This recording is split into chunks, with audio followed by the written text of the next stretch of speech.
नमस्कार। आज हमारे पास जो स्रोत है वो इतिहास की किसी किताब का पन्ना नहीं है। नहीं, बिल्कुल नहीं। ये तो जंगल से उठी एक चिंगारी की दास्तान है। शीर्षक है धरती आबा, बिरसा मुंडा के उलगुलान की आग। ये एक काव्यात्मक दस्तावेज है जो हमें उस दौर में ले जाता है जब इतिहास, आप कह सकते हैं कि कैमरों में नहीं, लोगों की सांसों में दर्ज होता था। और हमारा काम है इस काव्यात्मकता के पीछे छिपे ठोस सच को समझना। बिरसा मुंडा नाम तो खैर कई लोगों ने सुना होगा। हाँ, सुना तो है। लेकिन वो सिर्फ एक स्वतंत्रता सेनानी नहीं थे। वो अपने लोगों के लिए धरती आबा यानी धरती का पिता बन गए थे। धरती का पिता? हाँ, तो आज की हमारी ये पूरी पड़ताल इसी सवाल के इर्द गिर्द घूमेगी कि एक 25 साल का नौजवान भगवान का दर्जा कैसे पा लेता है और उसकी विरासत आज भी क्यों मायने रखती है। बिल्कुल, और स्रोत की पहली ही पंक्तियां माहौल बना देती हैं। लिखा है, जंगल की उस धरती पर जहां पेड़ों की छाया ही छत थी, वहां एक दिन एक बच्चा पैदा हुआ जिसकी आंखों में डर नहीं, सवाल थे। अच्छा बात है। ये सिर्फ कविता नहीं है, ये एक विद्रोह की नींव रख रही है। ये सवाल क्या थे, यही हमें समझना है। और दिलचस्प बात यह है कि ये सवाल बिरसा के अकेले के नहीं थे।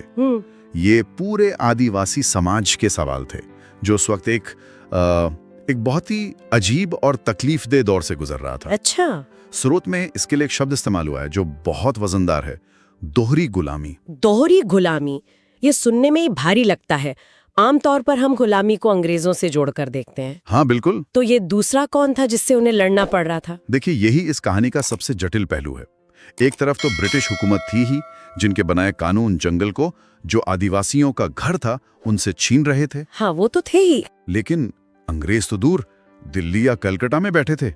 जमीन पर, मतलब असल में उनका शोषण कर रहे थे जमींदार, महाजन और सूदखोर। अच्छा। जिन्हें अंग्रेजी व्यवस्था ने नई ताकत दे दी थी। तो आदिवासी एक ही वक्त में दो दुश्मनों से लड़ रहे थे। हाँ। एक बाहरी और एक भीतरी।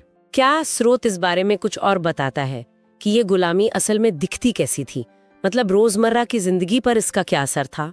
हाँ, क्योंकि नीतियां तो सिर्फ कागज पर होती हैं, दर्द तो असल जिंदगी में महसूस होता है। बहुत सही सवाल है। स्रोत बताता है कि ये गुलामी हवा में नहीं थी, ये उनकी सांसों में घुल चुकी थी। सोचिए, जिस जंगल को वो अपनी माँ मानते थे, उसे एक दिन सरकारी संपत्ति घोषित कर दिया गया। इसका मतलब क्या था? इसका मतलब था कि अब अपनी माँ के आंगन से एक सूखी लकड़ी उठाने के लिए भी आपको इजाजत लेनी होगी। पेड़ काटने पर सजा, शिकार करने पर जुर्माना। बिल्कुल। और जमीन का क्या, जिस पर वो सदियों से खेती करते आ रहे थे? वही तो सबसे बड़ा जुल्म था। स्रोत की एक पंक्ति है, जिस धरती को वो पूजते थे उसी पर हल चलाने का लगान देना पड़ रहा था। मतलब अपनी घर में रहने का किराया देने जैसा। बिल्कुल वही। और कई बार फसल खराब हो जाती, लेकिन महाजन का कर्ज और जमींदार का लगान, वो कभी माफ नहीं होता था। पीढ़ी दर पीढ़ी लोग कर्ज के जाल में फंसते जा रहे थे। तो ये सिर्फ आर्थिक शोषण नहीं था? नहीं, ये उनके आत्मसम्मान को तोड़ने की कोशिश थी। यहाँ स्रोत एक बहुत गहरी बात कहता है। आदिवासी जिनके लिए धरती पूजा थी, उन्हीं से धरती छीन ली गई। मुझे लगता है विद्रोह की असली वजह यहीं छुपी है।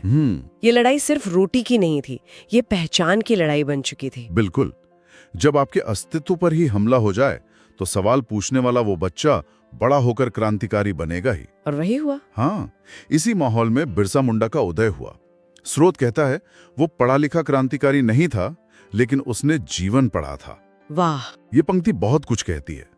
उसकी चेतना किताबों से नहीं, अपने लोगों की आंखों में देखे गए अपमान और भूख से जागी थी। उसने देखा था कि कैसे उसके स्वाभिमानी लोग जमींदारों के सामने सिर झुकाने पर मजबूर थे। और इसी अनुभव से उनका पहला नारा निकला, जो किसी राजनीतिक पार्टी का दिया हुआ नहीं था, बल्कि जमीन से निकला था। क्या?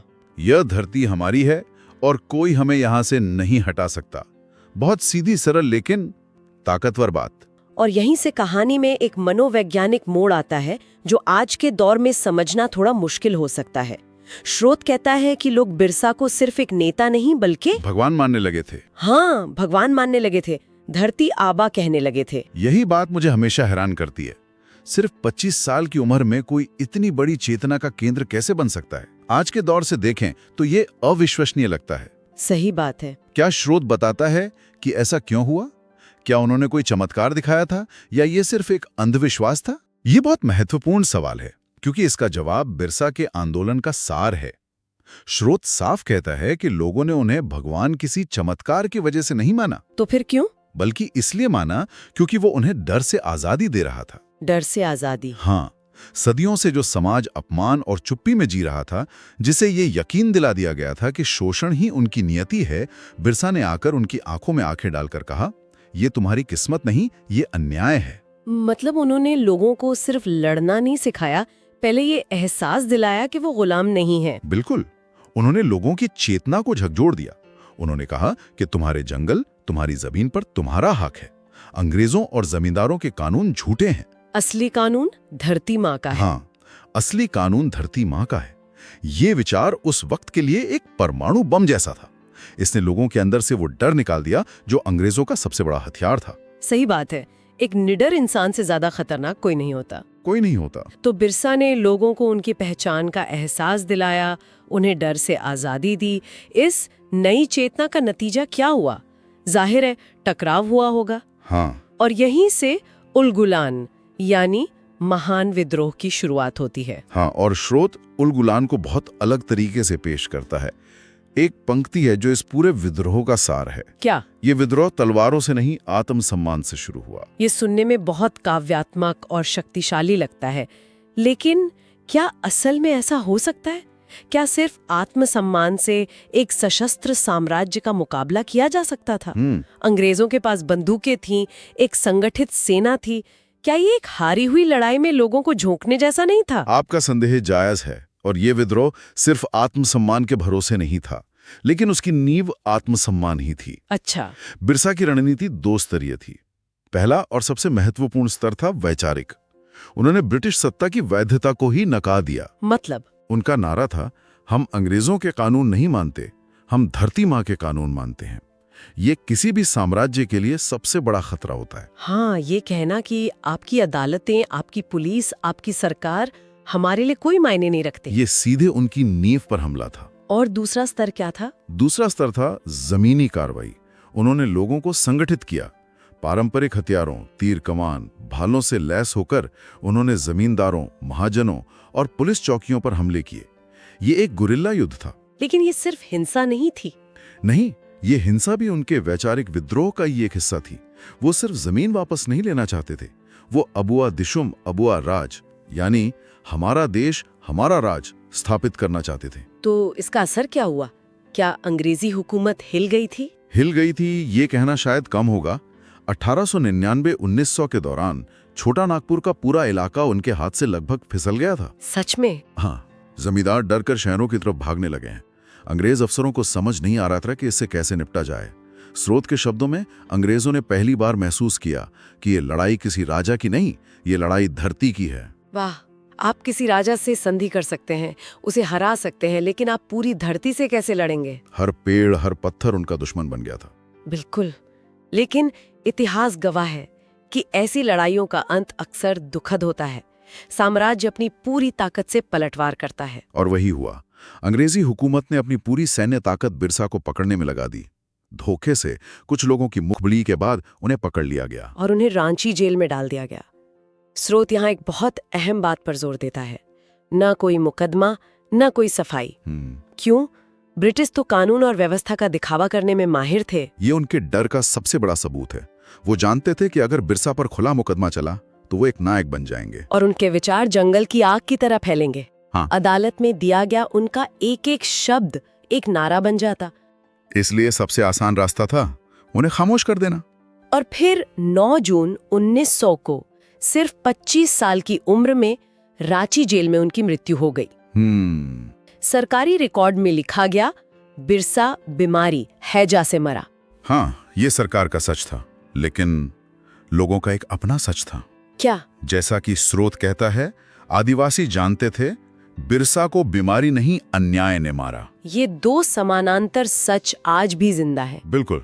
एक जो फाइलों में बंद है और दूसरा जो लोकगीतों और कहानियों में जिंदा है। तो क्या ये सब व्यर्थ गया? क्या उलगुलान एक असफल विद्रोह था? एक 25 साल के लड़के की शहादत और हजारों लोगों का बलिदान, क्या इसका कोई नतीजा नहीं निकला? अगर हम सिर्फ तात्कालिक नतीजे देखें तो हाँ, विद्रोह को कुचल दिया गया, लेकिन यहीं पर ये कहानी एक नया मोड़ लेती है। अच्छा, बिरसा की मौत अंत नहीं थी, ये एक नई शुरुआत थी। उनकी शहादत ने अंग्रेजों के मन में एक ऐसा डर पैदा कर दिया कि उन्हें अपनी नीतियां बदलने पर मजबूर होना पड़ा। मतलब उन्हें समझ आ गया कि आदिवासी समाज के गुस्से को अब और नजरअंदाज नहीं किया जा सकता। तो ठोस रूप में क्या बदलाव आया? सबसे बड़ा और ठोस बदलाव था 1908 का छोटा नागपुर टेनेंसी एक्ट। अच्छा। ये एक ऐतिहासिक कानून था। इसके तहत आदिवासी जमीन को गैर आदिवासियों को बेचने पर रोक लगा दी गई। खूट खट्टी यानी सामुदायिक भूमि स्वामित्व के अधिकार को मान्यता दी गई। ये एक बहुत बड़ी जीत थी। बहुत बड़ी। लेकिन क्या इसने सारी समस्याएं हल कर दी? क्या ये एक सच्ची जीत थी या बस भविष्य के विद्रोहों को रोकने के लिए अंग्रेजों की एक चाल? देखिए, ये दोनों था। इसने सारी समस्याएं हल नहीं की और आज भी जमीन से जुड़े मुद्दे मौजूद हैं, लेकिन ये एक महत्वपूर्ण कानूनी हथियार था जो उलगुलान की वजह से ही मिला। तो ये बिरसा की विरासत का सबसे ठोस सबूत है। भारत की आजादी की कहानी सिर्फ शहरों में पढ़े लिखे नेताओं द्वारा नहीं लिखी गई। नहीं, एक समानांतर कहानी इन जंगलों में भी लिखी जा रही थी, उन लोगों द्वारा जिनके पास सिर्फ अपनी मिट्टी थी और उसके लिए मर मिटने का जज्बा था। बिल्कुल। बिरसा मुंडा उसी अनकही अनसुनी आजादी की लड़ाई का सबसे बड़ा चेहरा है। और ये स्रोत सिर्फ इतिहास बताकर खत्म नहीं होता। इसकी आखिरी पंक्तियां इस पूरी कहानी को आज के समय से जोड़ देती हैं और ये सच में झकझोर देने वाली हैं। लिखा है, आज भी जब कोई आदिवासी अपनी जमीन के लिए खड़ा होता है तो समझ लेना बिरसा अब भी जिंदा है। ये एक बहुत शक्तिशाली विचार है। ये बिरसा मुंडा को एक ऐतिहासिक व्यक्ति से निकालकर एक जीवंत प्रतीक बना देता है। सही बात है। यह विचार कहता है कि जब तक जल, जंगल और जमीन पर हक की लड़ाई जारी रहेगी, बिरसा का विचार जिंदा रहेगा। तो ये कहानी सिर्फ इतिहास का एक अध्याय नहीं है। नहीं, ये एक चेतावनी भी है कि जब भी इंसान और प्रकृति का रिश्ता शोषण पर आधारित होगा, तो उलगुलान की आग कहीं न कहीं सुलगती रहेगी। और ये लड़ाई सिर्फ जंगलों तक सीमित नहीं है। आज शहरों में भी लोग अपनी पहचान, अपनी संस्कृति और अपने पर्यावरण को बचाने के लिए लड़ रहे हैं। शायद हम सब अपनी अपनी मिट्टी से किसी न किसी तरह कट गए हैं। शायद इसीलिए ये स्रोत किसी निष्कर्ष पर पहुंचने के बजाय हम सबके सामने एक सवाल छोड़ देता है। ये हमें कोई जवाब नहीं देता, बल्कि हमसे एक जवाब मांगता है। और हम भी अपने श्रोताओं को उसी सवाल के साथ छोड़ना चाहेंगे। स्रोत की वो आखिरी पंक्ति जो सिर्फ एक सवाल नहीं बल्कि एक जिम्मेदारी का एहसास कराती है। क्या? धरती आबा आज भी पूछते हैं, क्या तुमने अपनी मिट्टी को पहचान लिया?